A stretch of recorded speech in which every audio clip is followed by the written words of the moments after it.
nous voulons nous lever pour la prière. Ô Dieu notre Père, nous te remercions d'une façon nouvelle ce soir pour le privilège que nous avons d'être ici réunis en ton nom. Tu as promis d'exaucer nos prières et de guérir le pays.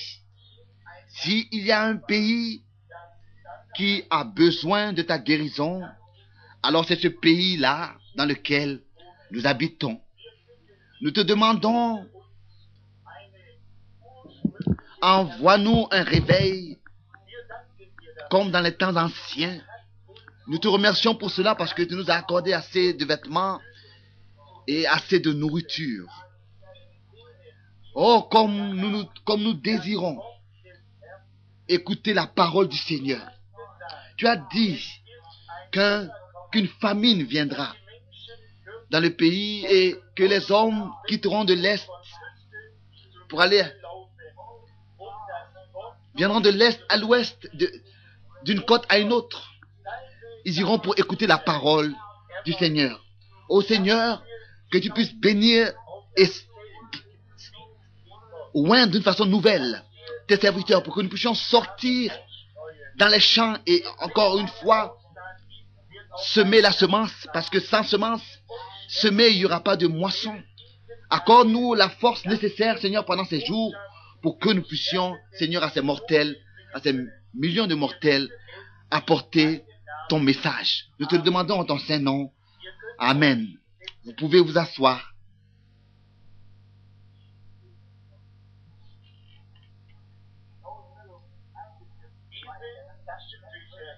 Ces mouchoirs aussi, je pense que c'est en ordre que vous les placez ici. Nous allons prier dessus et Dieu a toujours béni. Dieu a très béni. Et c'est quelque chose de très simple. Et malgré cela, vraiment, c'est une grande bénédiction. Ici, il y a un jeune homme de l'Afrique du Sud qui est parmi nous ce soir, qui était là-bas à Cape Town, alors que j'avais prié sur 2 paquets de lettres, de colis. J'avais pas le temps de prier pour chaque lettre. Alors j'ai prié sur les 2 colis en même temps. Et alors les journaux ont écrit que frère Branham croit même à la prière par le courrier. Mais l'envoi de mouchoirs est selon les saintes écritures. Ce soir, je vais terminer plus tôt. Je m'excuse de ce que...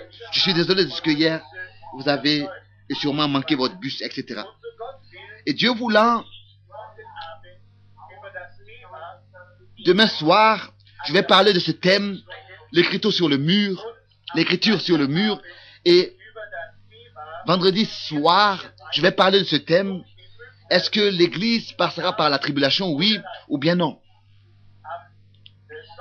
Et dimanche soir, Dieu voulant, je parlerai de ce sujet, que l'aigle conduit ses aiglons et détend ses ailes sur eux. Vendredi, je vais aller chercher ma femme et les enfants pour la réunion. Ce n'est pas loin, parce que je me prépare pour aller en Afrique du Sud, pour aller en Afrique. J'étais touché ce soir alors que 5 nations en même temps ont écrit pour que je puisse aller chez eux avec la parole de Dieu. Dans l'une des nations, j'étais il n'y a pas longtemps et un matin, il était 9 heures et le soir vers 10 heures, Dieu avait donné de la chair une vision et cet enfant a été ressuscité des morts. Et les journaux ont publié ça le jour suivant. Et donc, le matin suivant, 20 000 personnes ont consacré leur vie à Dieu le Seigneur. frère Tony, est-ce que tu étais présent alors que à Tonbam, en Afrique du Sud, 30 000 personnes en un seul jour ont accepté Jésus-Christ. 30 000 personnes, des habitants de là-bas, ont accepté Jésus-Christ en un seul jour. Oh, Dieu est tellement bon.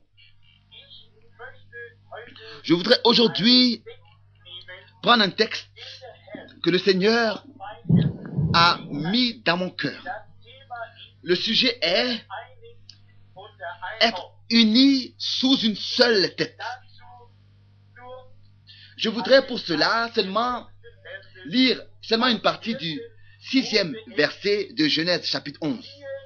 Et l'Éternel dit, voici, ils forment un seul peuple. Autre traduction, le peuple est un.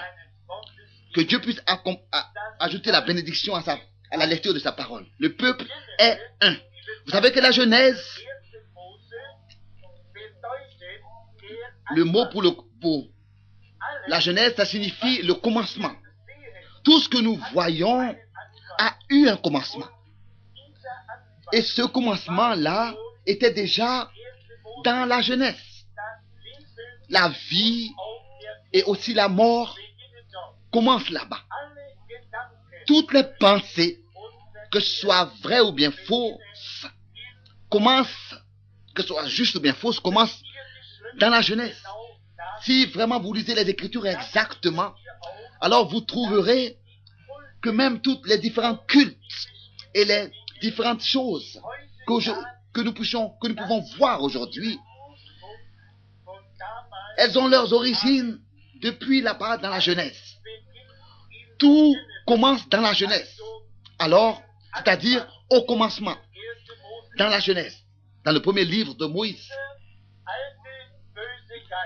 Ce vieux mauvais esprit qui était là-bas avait commencé à œuvrer parmi les hommes. On le voit encore aujourd'hui à l'œuvre.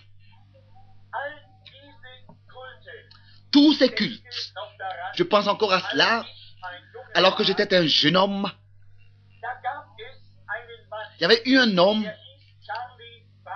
qui s'appelait Stali Barlinkon. Il avait des épaules qui tombaient et il avait vraiment une apparence affreuse.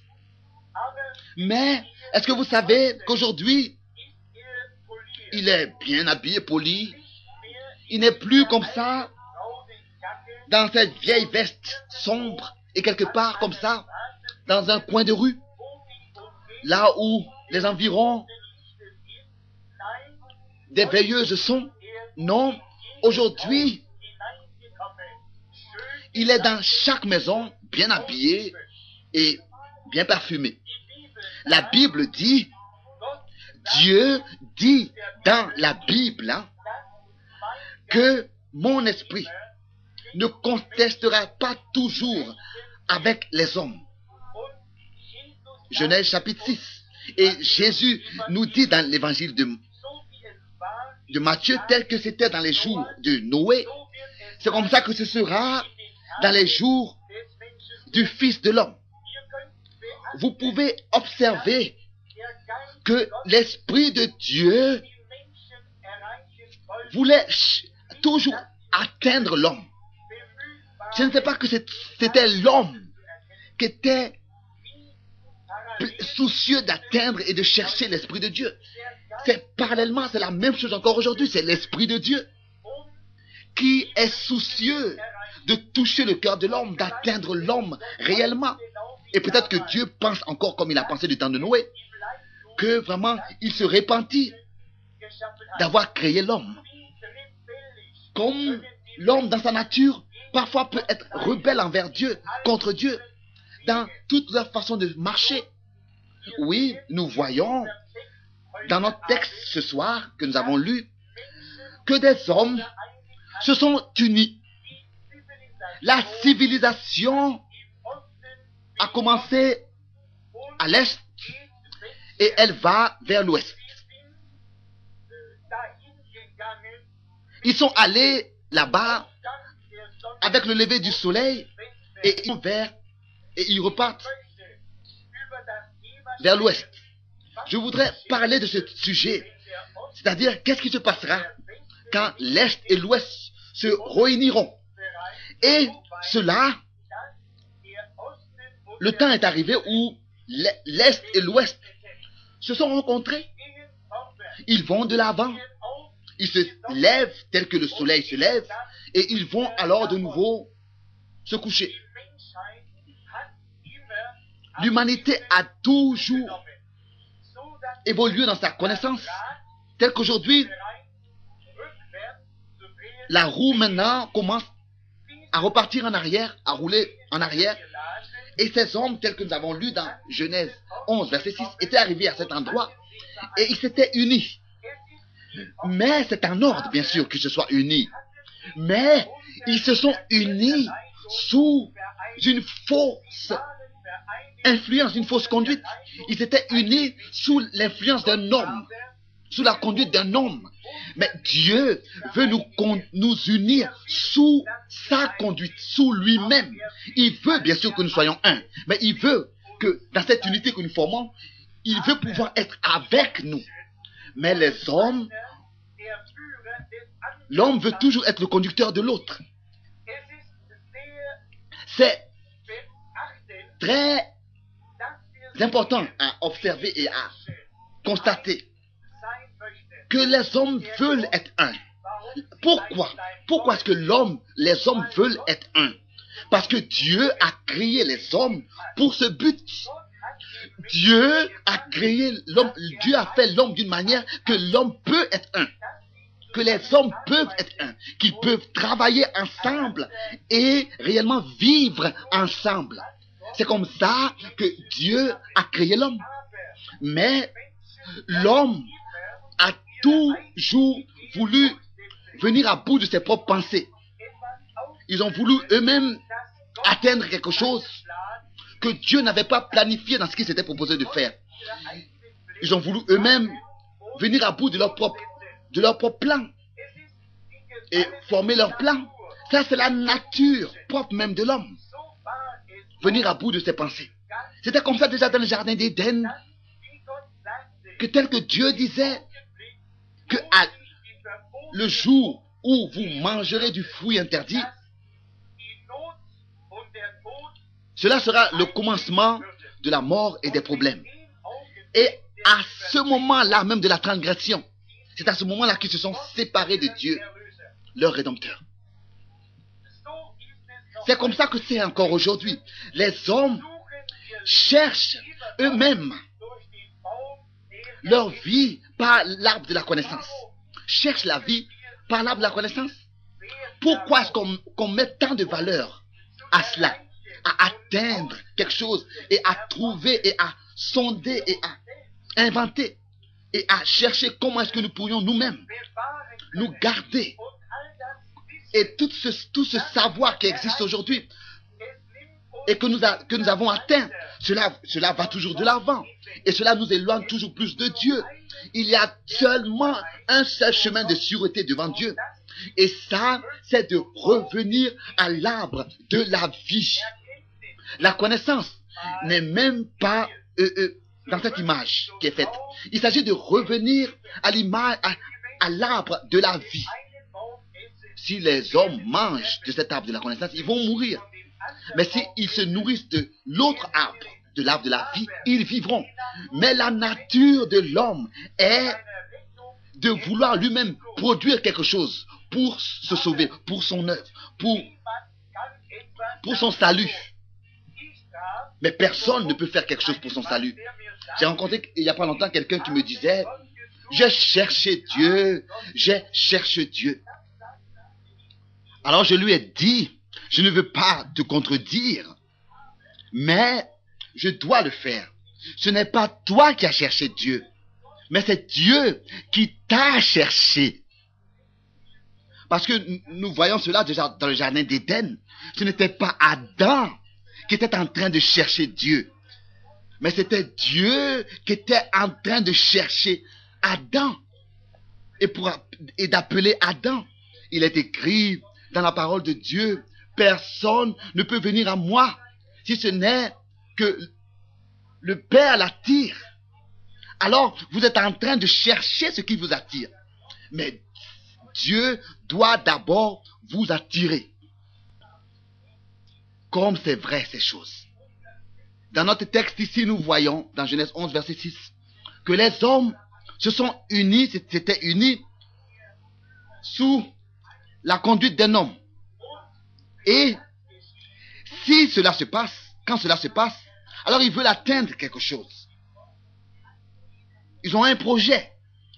Nimrod avait construit une tour. Et c'était quelque chose d'étrange de voir que toutes ces choses-là que le diable a, il a copié cela de Dieu. Satan ne peut pas créer. Ce n'est pas un créateur.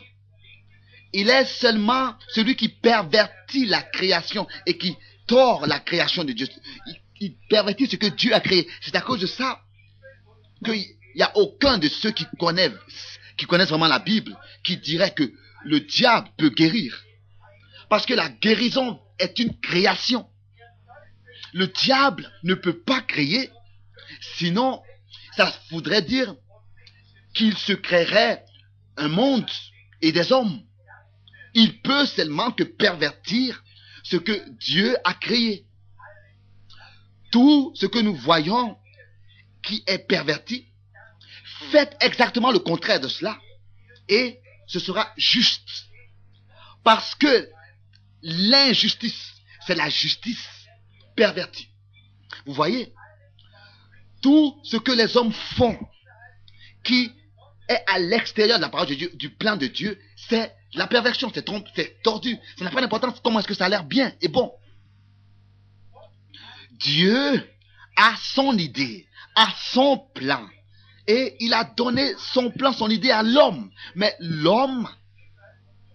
hommes veulent toujours venir à bout de leur propre plan, de la propre idée qu'ils ont conçue. Et Israël a fait une grande erreur. Après que par la grâce, le sacrifice et le libérateur Moïse, déjà, étaient préparés, étaient présents. Ils ont voulu encore faire quelque chose d'eux-mêmes. Ils ont demandé une loi. Dieu savait qu'ils n'auraient pas pu garder cette loi. Mais tout cela ramène à lui qui a donné toutes choses d'une manière merveilleuse et pour un but. Le diable, en fait, veut toujours utiliser la tête d'un homme. Dieu, lui, a choisi le cœur de l'homme. Aujourd'hui, on dit, nous choisirons le prédicateur qui prêchera dans notre église, dans notre assemblée, un homme qui a une bonne formation et qui a des années d'école. Moi, j'aurais préféré un homme qui connaît Dieu et sa parole, au lieu d'avoir un homme quelconque qui est vu de tout le monde. Vous voyez? Mais les hommes regardent toujours à ce qui frappe les yeux. Et la même chose était avec Ève. Ève avait regardé et qu'est-ce qu'elle avait vu? Qu'est-ce qu'elle avait vu? C'était seulement la mort étant bien revêtue. Était bien revêtue, qui était bien garnie et peinte de crème. Et nous voyons aujourd'hui des jeunes femmes dans la rue. Elles fument et elles font toutes sortes de choses vraiment de mauvaise vie. Elles veulent être populaires, elles veulent avoir de la valeur, elles veulent se faire voir. C'est le même mensonge, le même menteur qui se tient derrière tout cela. Qui fait que tout, selon l'extérieur, ait une bonne apparence. Malgré qu'à l'intérieur, c'est la mort. C'est seulement garni à l'extérieur. Il y en a de ces jeunes femmes, peut-être qu'elles ont une apparence belle. Elles portent des vêtements immoraux pour se faire remarquer par les hommes. Elles ne savent pas que c'est la mort de faire cela. Et cela dans la forme de la beauté. Et pensez à cela.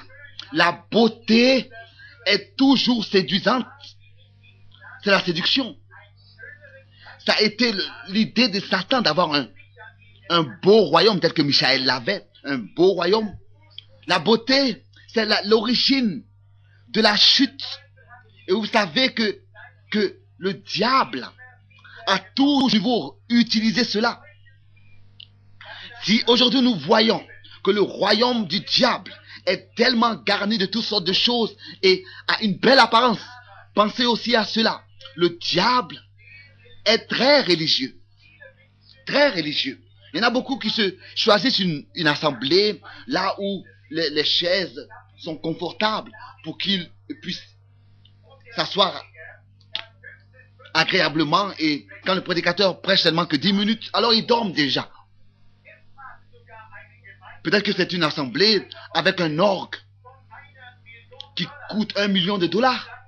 Et peut-être encore un pasteur avec une longue robe jusque derrière le dos avec des boutons jusque dans le bas. Mais un véritable enfant de Dieu ne cherche pas de telles choses. Même s'il doit aller dans la rue ou bien dans une vieille hutte pour écouter la vraie parole de Dieu, prêcher sous la démonstration du Saint-Esprit. Des hommes eux-mêmes se sont organisés. Eux-mêmes. Parfois c'est bien d'entendre, n'est-ce pas, quand les gens disent « Je suis un baptiste. Je suis un méthodiste. » Mais bien-aimés frères, je ne veux pas vous blesser. Je veux seulement vous dire la vérité. Si vous êtes parfois obligé de dire que vous êtes des gens de la Pentecôte, alors cela ne nuira pas à votre âme. Vous dites si cela fait mourir l'âme, cela nuit à l'âme. Toute âme qui, par l'expérience de la Pentecôte, meurt, alors cette âme doit mourir. Parce que la Pentecôte n'est pas une organisation. La Pentecôte est une expérience qui se déverse sur tout homme qui désire cette expérience avec Dieu réellement. Je sais qu'on a fait de cela, de ce mot, la Pentecôte, une organisation. Mais jamais concernant l'expérience elle-même. N'importe qui, les baptistes ou bien qui que ce soit, tous, chacun peuvent avoir cette expérience qu'il a désiré de tout leur cœur. Les hommes se sont organisés. Et telle qu'une organisation elle veut être toujours plus grande que l'autre. Est-ce que vous ne voyez pas que cela vient du diable? Il y a une jeune fille, c'est comme ça qu'elle avait l'air. Elle avait été donnée à l'alcool. Dépendante de l'alcool, et elle a rendu son témoignage dans l'une des grandes églises en Amérique. Et les hommes ont pleuré en écoutant ce témoignage, ont versé des larmes. Et parce que 5 des plus grands médecins avaient dit que cette petite, il n'y a plus d'espérance pour elle. Elle est livrée à la boisson, on ne peut plus rien faire, empoisonnée par la boisson. Et quand elle a été apportée devant la chair, le Saint-Esprit a révélé son cas. Et ce démon-là a été chassé de cette fille. Et aujourd'hui, elle est libérée. Elle a été libérée à l'endroit même, à l'instant même. Et elle vit aujourd'hui pour Dieu. Et elle a rendu son témoignage. Il y a quelqu'un qui me disait alors, parmi ceux qui écoutaient, c'est vrai, c'est quelque chose de merveilleux d'entendre cela. Mais elle appartient à un mouvement pentecôtiste, à une assemblée pentecôtiste. Oh, vous ne pouvez plus polir ces choses. Ça n'a pas d'importance qui ou bien qu'est-ce qu'un homme est. S'il est réellement avec Dieu et sa parole, alors je suis avec lui. Ça, c'est correct. Si Dieu, par son esprit, agit, alors ses enfants suivent le mouvement. Cela est enregistré. Je ne suis pas en colère. Je me sens vraiment bien dans le Seigneur. C'est quelque chose qui vient sur moi, et pas seulement sur moi, mais en moi. Et tout est remué par cela en moi. Des hommes agissent et pensent avec agissent avec leurs pensées et voient avec leurs yeux. Vous voyez, le diable a dit à la femme, l'arbre a une belle apparence. Laissez-moi ici pour un moment faire une pause. Le diable peut faire en sorte que vous utilisez votre réflexion pour penser à des choses, pour réfléchir. Mais Dieu utilise le cœur et la foi est dans le cœur. Pendant que le diable travaille dans votre tête, Dieu agit dans votre cœur. La Bible nous enseigne que tel qu'un homme est dans son cœur, pense dans son cœur, c'est comme ça qu'il est.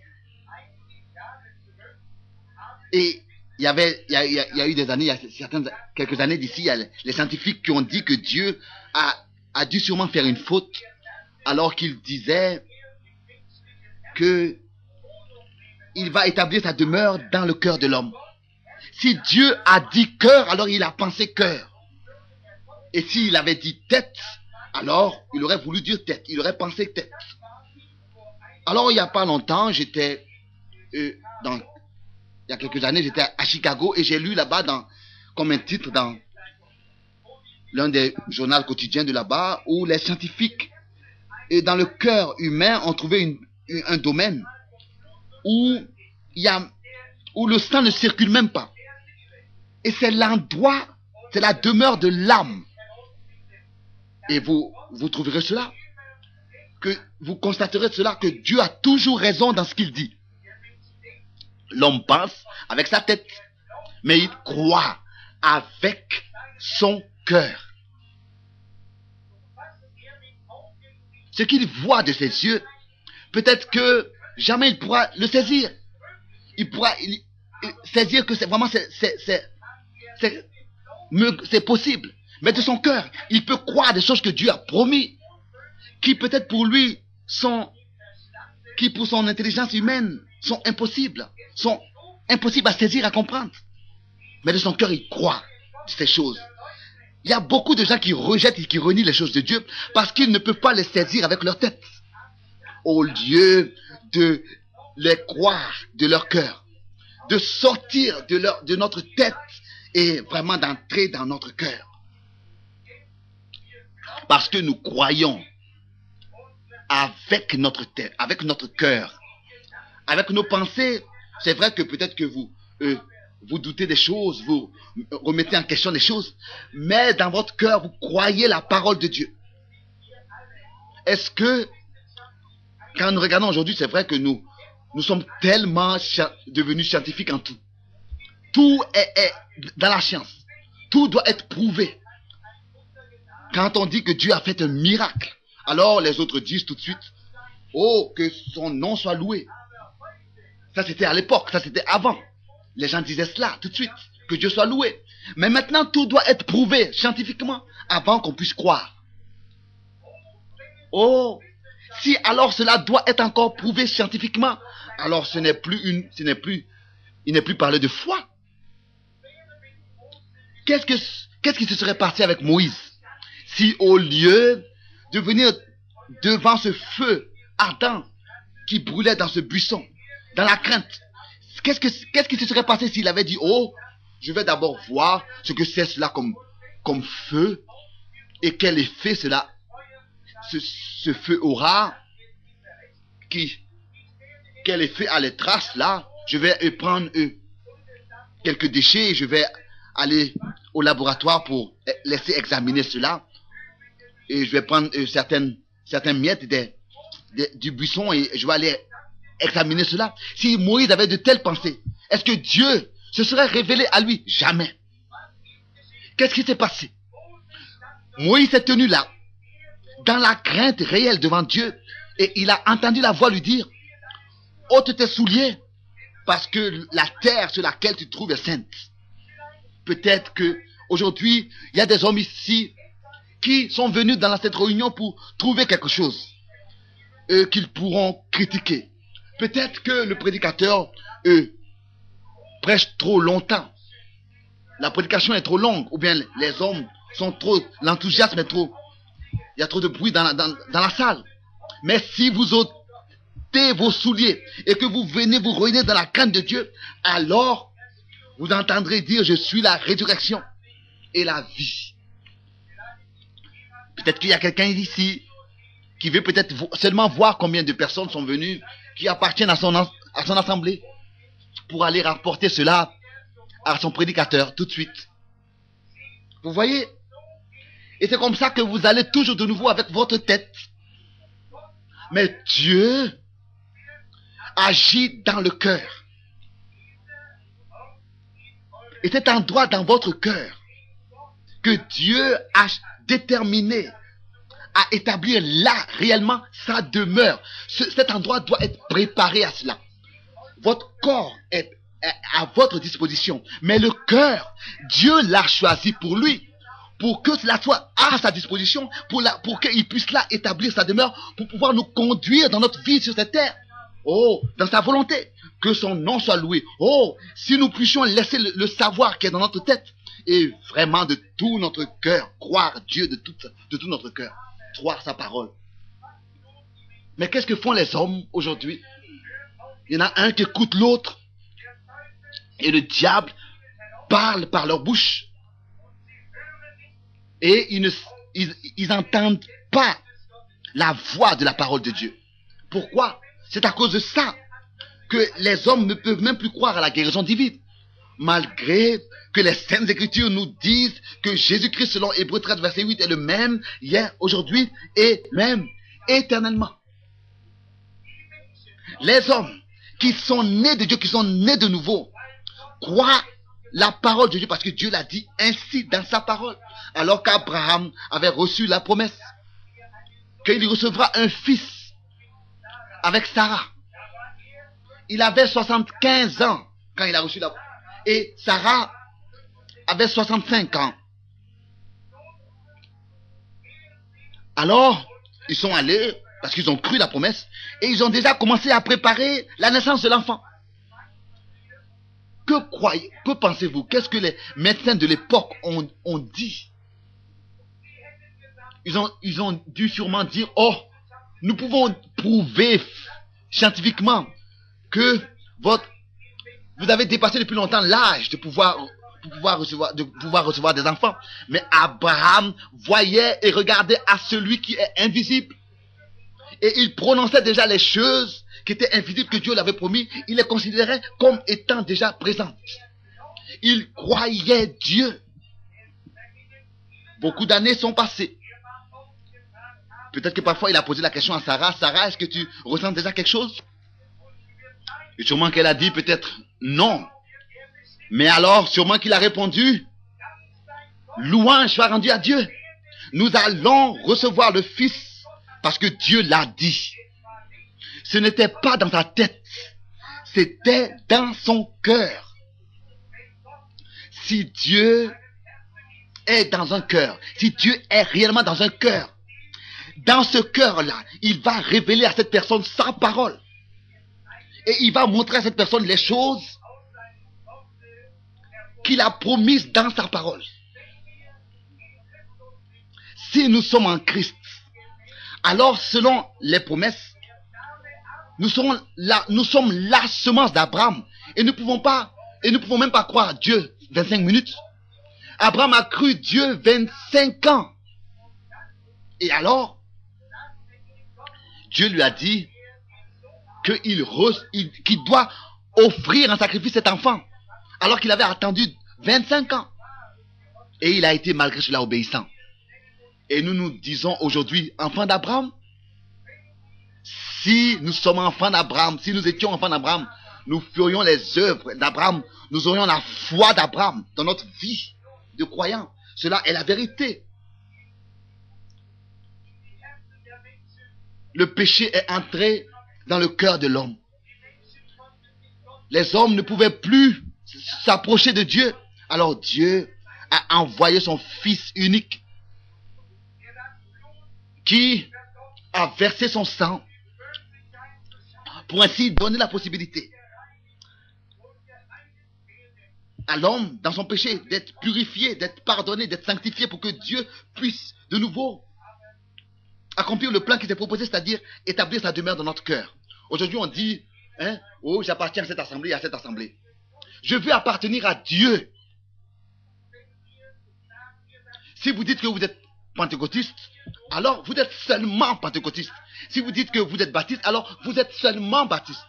Mais si vous êtes enfant de Dieu, et c'est ce que vous devez être, enfant de Dieu, recevoir la semence incorruptible de la parole de Dieu, nous nous sommes ainsi unis sous les têtes de toutes les différentes communautés chrétiennes. Mais Dieu veut réellement nous unir sous lui-même. Qu'est-ce que les hommes ont fait? Vous ne pouvez pas rester comme ça neutre. C'est pas possible. C'est pas possible, ça ne pourra jamais aller. Vous devez avoir l'un ou bien l'autre. Il n'y a pas longtemps, en arrière, il y a ce grand évangéliste Billy Graham qui a dit il avait dit que nous étions tous ensemble et il a dit,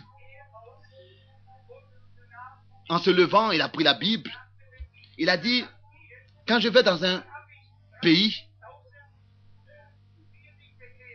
j'ai 30 000 personnes qui se convertissent et après quand je repars quelques années, je n'en retrouve même plus 30. Je lui ai dit, peut-être qu'ils étaient convertis à Billy Graham, peut-être que nous avons des convertis à Branham. Mais si nous avons des convertis vraiment à Dieu, des gens qui sont revenus à Dieu de tout leur cœur, ils resteront à Dieu toujours.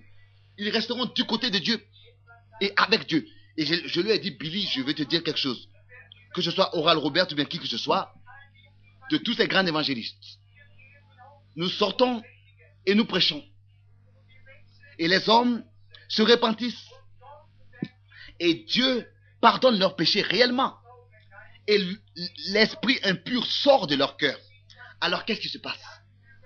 Alors on confie ces gens-là de nouveau à ces églises formalistes qui sont mortes. Et alors c'est sûr qu'ils n'ont pas la possibilité de rester dans la vie, de croître, d'aller de l'avant, dans la foi. Parce qu'ils sont nourris par des doctrines faites de l'homme. Et ils sont enseignés par des choses faites de l'homme. Et cela concerne toute dénomination. On les introduit dedans et on dit, voilà, ici dans notre assemblée, dans notre église, c'est comme ça que tu dois apprendre la confession de foi des apôtres. Où est-ce qu'il y a une telle chose dans la Bible? La profession de foi des apôtres. Si les apôtres avaient une profession de foi, alors c'était repentez-vous. Je pense à Pierre, je crois que c'est lui qui a dit dans Actes des Apôtres chapitre 2 verset 38, repentez-vous et que chacun soit baptisé au nom du Seigneur Jésus-Christ pour le pardon de vos péchés et vous recevrez le don du Saint-Esprit, parce que cette promesse est pour vous et pour vos enfants en un si grand nombre que le Seigneur appellera.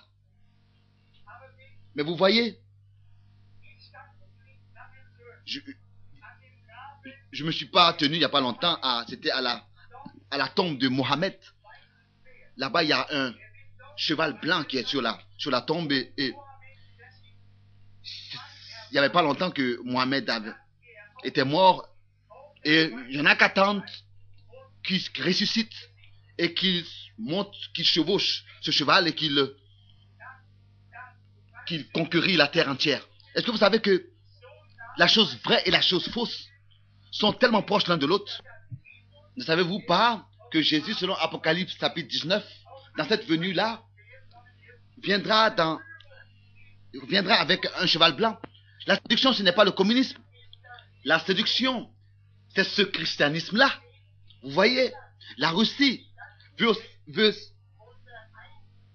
unir le monde entier sous une tête. Et eux aussi, ils ont le désir d'union. Mais ils veulent unir tous sous le communisme, sous leur façon de voir les choses, sous leur idée. Et nous aussi, nous voulons unir toutes choses sur une puissance militaire. Mais l'humanité n'a pas été créée pour cela et ne va pas subvenir, ne va pas survivre par une puissance militaire, mais par la résurrection de Jésus-Christ. Nous vivons et nous serons vainqueurs seulement dans la puissance de Jésus-Christ. Regardez à Nimrod. Il avait uni les hommes sous une tête. Qu'est-ce que c'était cette tour? C'était un type de cette échelle que Jacob avait vue de la terre vers le ciel. Et vous voyez, les catholiques, ils veulent unir tout sous une tête. Les protestants veulent unir tout sous une tête. Dans une confédération des églises. Et c'est de la même manière. C'est tout à fait faux comme les catholiques. Et tout cela vient du même menteur, le diable. Ils ont manqué tout à fait de tous les côtés. Tout doit être uni sous une tête. Tout. D'une manière que il y ait un qui soit le conducteur. Les catholiques veulent unir tout sous une tête. Et le pape veut être le conducteur. Les communistes aussi veulent unir tout sous une tête. Et ils veulent que ce soit eux qui soient le conducteur. Et ici, les États-Unis aussi. Partout, c'est le même diable.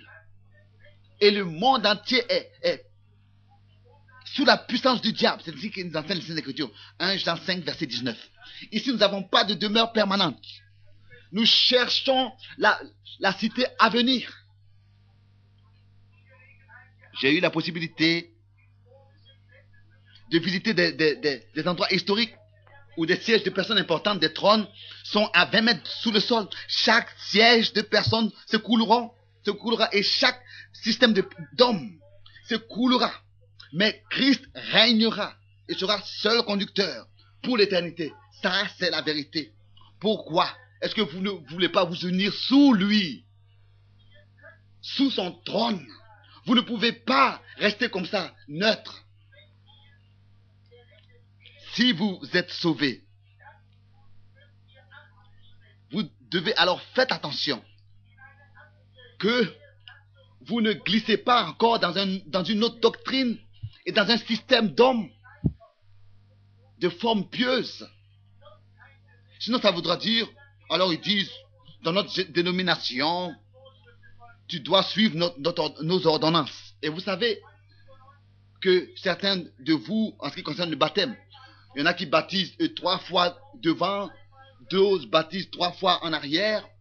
Qu'est-ce que c'est cela comme confusion? Et alors ils se disputent concernant le baptême. Cela montre que tout cela vient de l'homme, est fait par l'homme. Ça doit s'écrouler. Parce que chaque plante que mon Père Céleste n'a pas plantée sera déterrée. Mais tel que Jésus lui-même a dit, je construirai mon église et le séjour des morts ne pourra pas contre elle. Les églises catholiques disent que c'était Pierre. Les protestants disent que c'était Christ. Mais lisez exactement ce verset. Et lentement. C'était la révélation sur Jésus-Christ. Par l'Esprit. Sur cette révélation-là de Jésus-Christ par l'Esprit de Dieu. Qui avait été transmis à Pierre.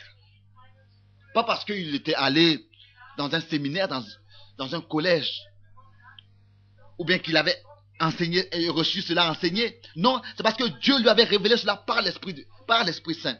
Et il a dit que sur ce rocher-là, l'église sera édifiée. Et les portes du séjour des morts ne pourront pas contre elle. Alors, qu'est-ce qui se passe? Si quand les hommes se convertissent et qu'ils ne sont pas remplis de cet esprit, ils ne viennent pas jusqu'au baptême de cet esprit. C'est ce que Jésus a dit dans Matthieu 23, verset 15. Parce que vous courez la mer et la terre pour faire un prosélyte, et quand il est devenu, vous en faites un fils de la jeunesse, 2 fois plus que vous. Vous pouvez parler avec un ivrogne et avec une prostituée dans la rue mieux de la parole de Dieu qu'avec ce soi-disant chrétiens. Et c'est soi-disant chrétiens qui connaissent même pas Dieu et très peu sa parole. Très peu. Encore moins que quelqu'un qui n'a jamais entendu parler de la parole de Dieu. Si quelqu'un est guéri, alors ils disent, oh, c'est de la psychologie. Comment vous pouvez alors croire si vous n'avez pas ce qui est en vous, ce que vous avez reçu de Dieu pour pouvoir croire? Hein? Nous pensons aux scientifiques qui viennent avec leur propre connaissance, qui disent qu'on doit tout prouver. Hein? Mais nous croyons que Dieu nous a donné Christ pour notre salut et qu'il est le même hier, aujourd'hui, éternellement. Et que si l'Esprit de Dieu est en vous, alors vous direz Amen en vous. Si la parole de Dieu dit qu'il guérit et qu'il est le même, alors nous disons Amen. Le Saint-Esprit a dicté les Saintes Écritures, a dicté la parole et il a écrit. Mais aujourd'hui, on écoute plutôt des hommes qui ont une grande formation du séminaire. Ils sont même pas en accord, ils sont même pas accordés avec la parole de Dieu. C'est à peu près comme eux avec cet homme-là au sud qui venait d'Afrique. L'homme lui avait dit, Sambol, pourquoi es-tu si heureux? Il a dit, j'ai fait l'expérience de la religion du cœur. Il a dit, mais ça n'existe plus, la religion du cœur. Et cet homme d'Afrique a dit, tu aurais dû dire, aussi, selon ton opinion, ça n'existe plus. Mais moi, j'ai fait l'expérience de la religion du cœur. C'est comme ça encore avec Dieu. Il y en a qui disent qu'il n'y a pas de baptême dans le Saint-Esprit. Ça, c'est seulement la preuve qu'ils n'ont pas reçu. Oui. Qu'est-ce qui se passe? Vous ne pouvez pas rester neutre. Vous devez être rempli de quelque chose pour pouvoir résister. Peut-être que vous êtes rempli de beaucoup d'autres choses. Peut-être que vous dites, je resterai comme ça sur le trottoir, au bord. Non, la Bible dit que tous ceux qui n'ont pas reçu le sceau de Dieu ont reçu la marque de la bête. Écoutez, je voudrais examiner où est-ce que vous vous tenez. Examinons-nous où est-ce que nous nous tenons. Tous ceux qui n'ont pas reçu le sceau de Dieu. Et qu'est-ce que c'est le sceau de Dieu? Alors ils ont reçu la marque de la bête. La marque de la bête, c'est une marque de religion, d'esprit religieux. Peut-être que vous êtes rempli de religion. Peut-être que vous avez reçu toutes sortes de religions. Peut-être que vous êtes un religieux fanatique. Et vous obligez ceci et cela, vous forcez ici et là. Peut-être que vous êtes rempli de beaucoup de choses. Peut-être que vous êtes rempli de disputes. D'une manière que vous ne pouvez même pas, vous ne voulez même pas écouter une prédication. Et chaque personne qui n'est pas un avec vous, qui n'est pas un avec votre façon de voir, vous ne voulez plus rien avoir à faire avec lui. Alors, où est l'amour de Dieu dans votre cœur? Et vous, qui mercredi soir, au lieu d'aller à la réunion de prière, vous restez à la maison et vous êtes assis devant la télévision à écouter un programme de dessin animé. Alors, qu'est-ce qui se passera avec vous? Votre propre vie rend témoignage de ce qui est en vous et de quoi est-ce que vous êtes rempli. Peut-être que vous êtes rempli de paresse. Peut-être que vous êtes trop paresseux pour faire quelque chose contre cela. Vous avez besoin, vous n'avez pas besoin de rester comme ça. Parce que Christ mourut pour vous sortir de cet état. Peut-être que vous êtes rempli de dénomination, vous êtes rempli de doctrine. Mais Christ ne veut pas que vous soyez rempli de toutes ces choses. Christ a une place en vous, il a préparé une place pour vous. Il a déterminé une place en vous pour qu'il puisse là établir sa demeure. Pour que Dieu puisse établir sa demeure en vous, pour que vous soyez remplis de Dieu, de sa plénitude avec laquelle nous avons été réconciliés. Qu'est-ce qui se passerait quand vous serez remplis de Dieu? Alors vous serez remplis du Saint-Esprit. Alors vous êtes remplis de la puissance, de la paix, de la joie, des fruits de l'esprit, de la reconnaissance, de l'humilité, de la patience, de la douceur. Vous êtes remplis de joie, de paix. Parce que David disait, oh, mon vase déborde. Déjà, s'il disait cela dans l'Ancien Testament, si David déjà disait dans l'Ancien Testament que son vase débordait, alors qu'est-ce que nous devons dire dans le Nouveau Testament, dans la Nouvelle Alliance? Peut-être que vous êtes remplis de pensées d'hommes, avec des doctrines de toutes sortes. Alors vous construisez une Babylone qui un jour s'écroulera. Et si vous allez dans ce monde moderne, vous suivez le train de ce monde qui un jour ira à la perdition. Et vous allez vous marcher avec ce monde. Je vous dis, il y a seulement une seule chose. Et c'est ce que Dieu a déterminé pour cela. C'est-à-dire de venir dans votre cœur, de remplir votre cœur. Et ça, c'est l'Esprit de Dieu qui veut le faire. Oh, comment est-ce que nous devons conduire notre vie? Comment est-ce que nous devrions nous comporter dans ce monde en tant que fils et filles du roi? Nous devrions parler et nous comporter et nous revêtir d'une manière décente. Et toute notre vie devrait être conduite en tant que fils et filles de Dieu, des gens qui ont reçu la semence incorruptible de la parole de Dieu, parce que nous sommes réellement fils et filles de Dieu. D'une manière que nous avons été déterminés à être en accord, à être accordés avec sa parole de Dieu et dire amen à tout ce que son esprit a inspiré. Nous voulons nous unir de cette manière en tant qu'un cœur et une âme, en tant que frères et sœurs dans le Seigneur. Peut-être que cela est difficile, semble dur pour un baptiste, mais je me sens vraiment bien en exprimant et joyeux en exprimant ces choses. Si vous ne croyez pas à la louange, à l'exaltation dans l'esprit, alors soyez à côté de moi et vous le verrez. Oh, je suis tellement heureux. Dieu aura une église unie. Oh, que son nom soit loué pour cela. Bientôt, elle sera unie, visiblement unie. Ce n'est plus loin. Notre but sera d'être un dans la parole de Dieu. Comme du temps du temple de Salomon. Ils travaillaient ensemble, on n'entendait pas de bruit de marteau pour 40 ans. C'est ainsi que Dieu se prend son matériel de toutes les dénominations. Et bientôt la pierre du coin viendra. Et le Saint-Esprit se déversera. Et l'Église travaillera ensemble. Oui, la pierre qui a été rejetée est la pierre du coin. Vous qui construisez des dénominations, pensez à cela. La pierre du coin est ici, la pierre angulaire est ici ce soir. Oh, comme c'est merveilleux. Comme c'est grand, je sais qu'il est présent. J'aurais souhaité que vous puissiez ressentir comme je ressens. Vous pensez peut-être que je suis en dehors de moi-même et que je ne sais pas où est-ce que je suis. Je sais où est-ce que je suis et ce que je suis. Par la grâce de Dieu, c'est l'Esprit du Dieu vivant. Je ne peux plus prêcher, je ne peux plus continuer à prêcher. Je me réjouis, j'entends les mélodies de la gloire dans mon cœur. Oh oui, le temps arrive où cela s'accomplira. C'est proche. L'Esprit du Dieu vivant se déversera d'une façon nouvelle sur l'Église. Comme au commencement, j'entends déjà le bruit de cette pluie qui arrive. Il y a quelque chose qui me dit dans mon cœur, n'aie pas peur, prédicateur, un jour cela s'accomplira, ils croiront. Peut-être que des persécutions viendront et toutes sortes d'autres difficultés, mais Dieu joindra ensemble son Église, aussi certain que je me tiens ici devant cette chair.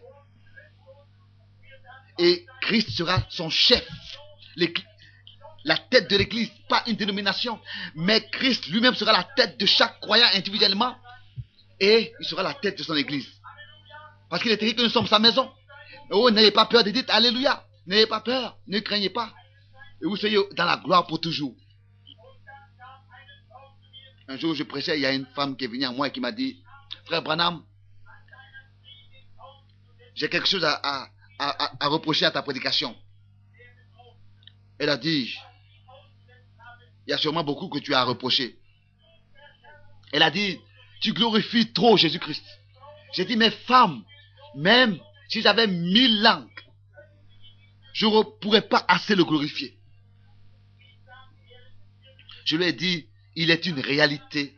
Alors elle a dit, tu le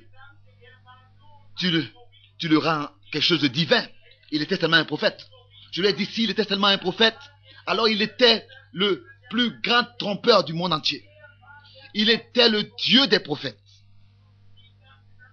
Elle a dit alors, tu es fondamental et tu crois seulement les Écritures. Alors je lui ai dit, si les Saintes Écritures le disent, alors je crois. Alors elle a dit dans Jean 11, Jésus est allé à la tombe de Lazare et il a pleuré. Je lui ai dit, femme, madame, est-ce que c'est ça le verset biblique que tu utilises pour dire que Jésus était seulement humain, était seulement un homme? Je lui ai dit, femme, ton argument n'a aucun poids, ne signifie rien du tout. Ici, par ce verset, n'est pas prouvé qu'il est Dieu ou bien qu'il n'est pas Dieu. Tu vois seulement un homme qui pleurait là-bas. Mais alors qu'il a relevé ses épaules et qu'il a dit, Nazareth, Lazare, alors de ce corps de mort se fit entendre la voix de son maître et il est sorti de son tombeau. Alors c'était Dieu qui a parlé à cet homme. Il était les deux en même temps. Il était Dieu en forme humaine. Alors que à l'époque il cherchait à manger un fruit à l'arbre et qu'il n'a pas trouvé de fruit, il était un homme. Mais quand il a nourri 5000 personnes en même temps, là il était Dieu. Et alors dans le jour, alors qu'il était dans cette barque avec ses disciples, il était fatigué, qu'il s'était couché, et même les vagues, le bruit des vagues n'ont pas pu le réveiller. Les vagues ne l'ont pas réveillé, alors que combien de démons avaient voulu essayer de couler le bateau. Mais quand il s'est levé et qu'il a dit, vagues, soyez calmes et taisez-vous, alors c'était plus qu'un homme.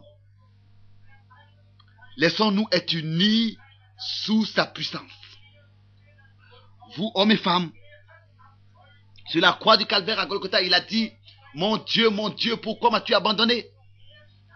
Il mourut en tant qu'un homme, mais le matin de Pâques, il a prouvé qu'il était Dieu. Il parlait comme Dieu, il agissait comme Dieu, il vivait comme Dieu. Il était Dieu et il est Dieu. Tel qu'il a dit, en vivant, il m'a aimé, en mourant, il m'a racheté, il m'a affranchi, un jour il reviendra.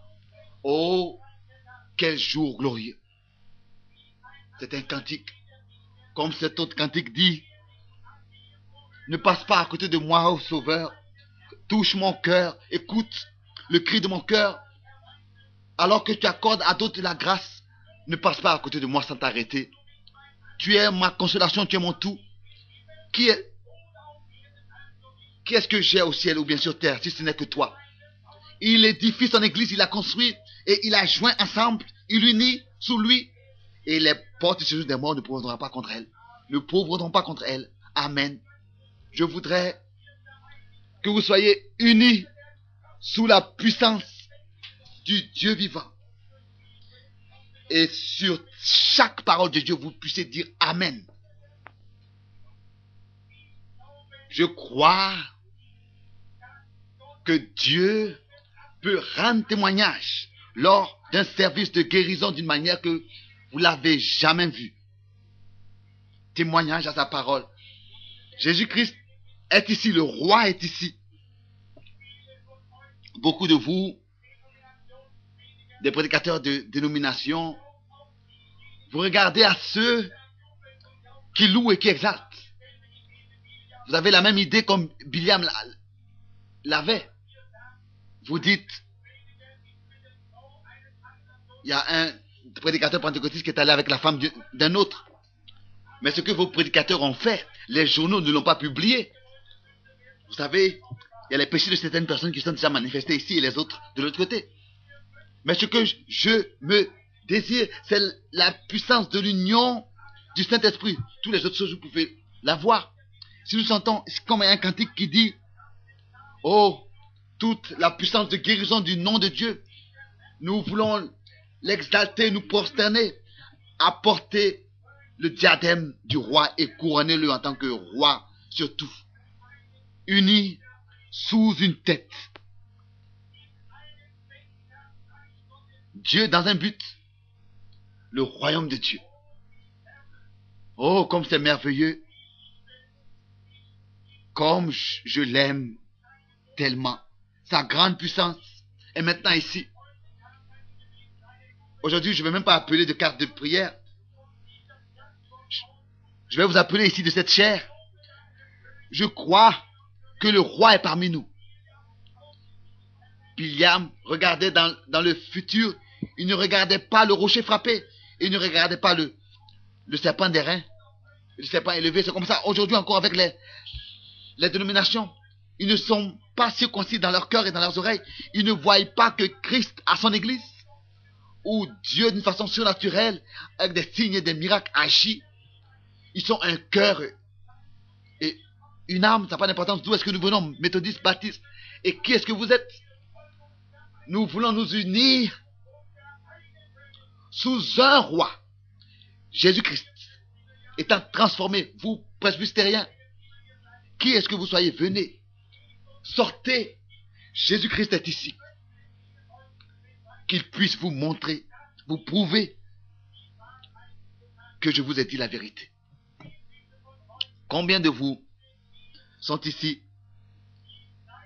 qui souffrent et qui sont malades et qui désirent qu'on prie pour eux? Croyez que Christ, le Christ crucifié, croyez-vous que son esprit est ici? L'esprit du crucifié, il veut entrer dans votre cœur. Croyez-vous cela? Parce qu'il est le roi. Ne croyez pas ce qu'un évêque dit, mais croyez ce que le roi dit. Croyez sa parole. Parce qu'il est le même roi qui marchait dans la Galilée. Ils ont dit, es-tu le roi des Juifs? Il a répondu, vous le dites. Nous voulons maintenant commencer de ce côté, le service de prière. Vous, hommes malades, est-ce que vous croyez Dieu? Vous croyez que Jésus-Christ est ressuscité des morts? Croyez-vous Dieu? Croyez-vous que je le représente en tant que son serviteur, tel que les autres prédicateurs le font? Malgré que je n'ai pas d'école et que je suis un homme simple. Mais j'ai lu son livre. Et même si je ne connais pas bien son livre, l'auteur de ce livre, les Saintes Écritures, je le connais bien. Et j'ai confiance qu'il me révélera son livre. Femme, toi qui es assise là, si tu crois, tu peux être guéri. Et la maladie de femme que tu as ne te posera plus de problème. Ton mari est assis directement derrière toi. Je ne vous connais pas. Et je ne vous ai jamais vu de ma vie.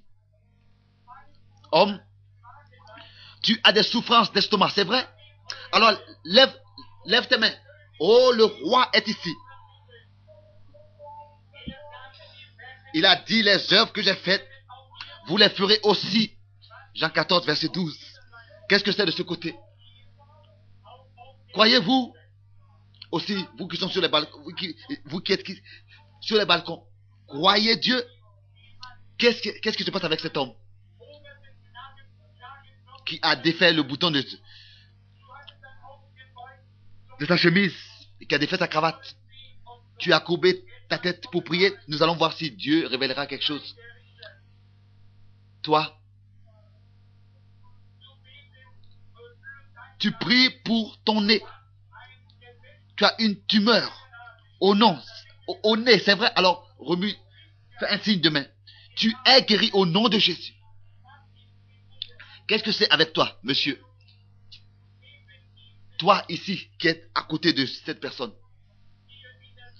Ici, dans les deuxièmes rangs. Tu ne désires pas une prière pour toi-même. C'est pour quelqu'un d'autre. La personne n'est pas ici. Crois-tu que Dieu va révéler cela? Qui est cette personne pour qui tu pries? Tu as touché quelque chose. C'est le Seigneur que tu as touché. Tu pries pour ta femme. Elle a de la haute tension. Si c'est vrai, alors lève la main. Merci. Croyez. Si tu peux croire, alors tu pourras recevoir les choses pour lesquelles tu as prié et les choses pour lesquelles vous priez. Oh, comme c'est merveilleux. Où est-ce que vous soyez? Commencez à croire. Le roi est parmi nous. L'Esprit de Dieu. Je peux seulement prononcer tel qu'il me le montre. Si tu pouvais croire, a dit Jésus, tu verrais la gloire de Dieu. Vous voyez, une femme a touché le bord de son vêtement et elle a été guérie. Alors, il a trouvé, il ne la connaissait jamais, il ne l'avait jamais vue, mais il lui a dit ce qu'elle avait et il lui a dit qu'elle est guérie. La Bible dit qu'il est le même. Si tu peux croire,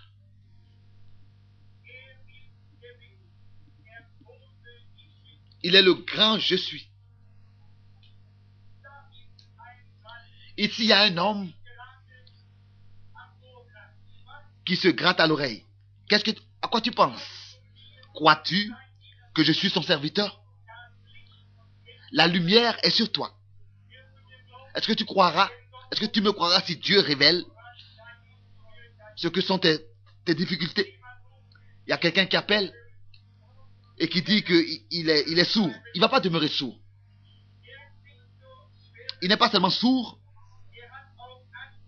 il a de l'asthme d'une façon vraiment aggravée. Ce qui fait que son cœur, il a des problèmes de cœur. Il a des problèmes de circulation dans le cœur, dans les vaisseaux. Tu n'es pas de cette ville. Non, tu n'es pas d'ici, mais tu es d'une autre ville. Ça, c'est correct. Est-ce que tu crois que Dieu te fera du bien? Que Dieu te guérira? Est-ce que tu crois que Dieu te guérira, te fera du bien? S'il te plaît, viens ici devant.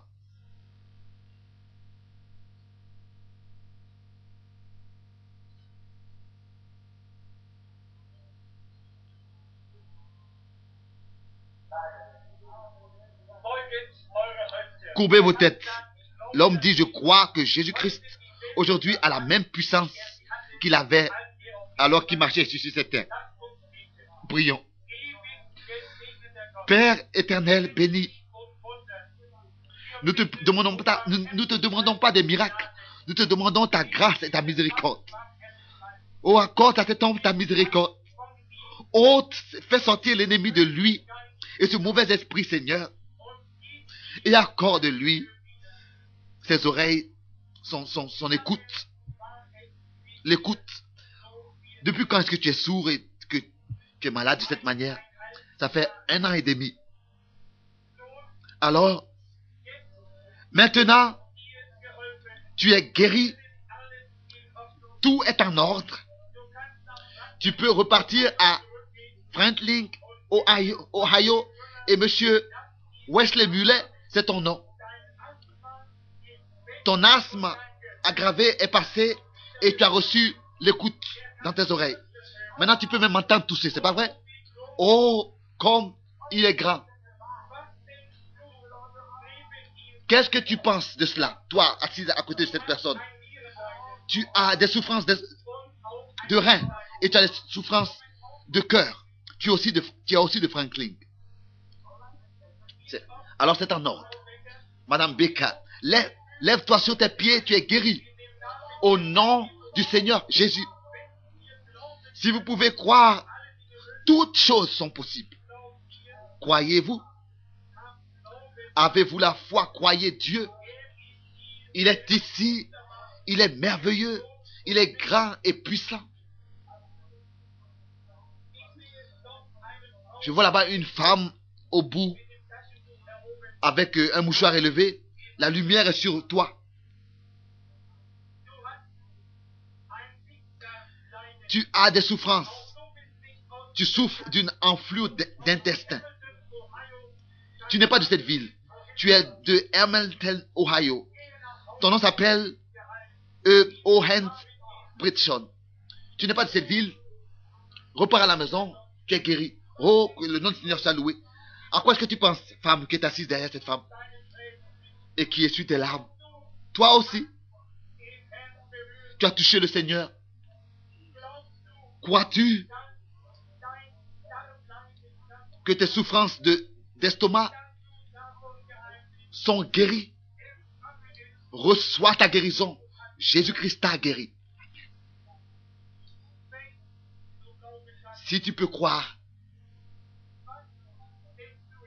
à quoi tu penses? Toi aussi. Toi aussi, tu souffres du cœur. Tu viens de l'Est, Ohio. Tu t'appelles Marie. Si tu crois, tu peux être guéri. Je ne t'ai jamais vu. Lève-toi. Oh, que le nom du Seigneur soit loué.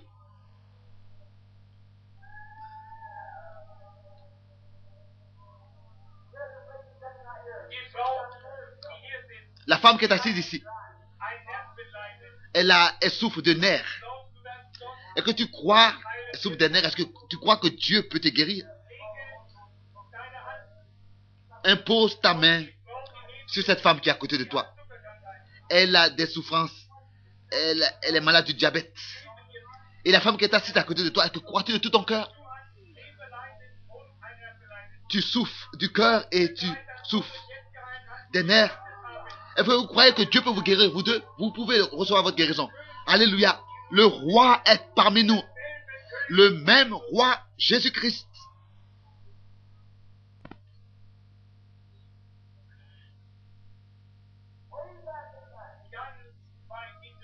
Tout à fait loin de l'autre côté,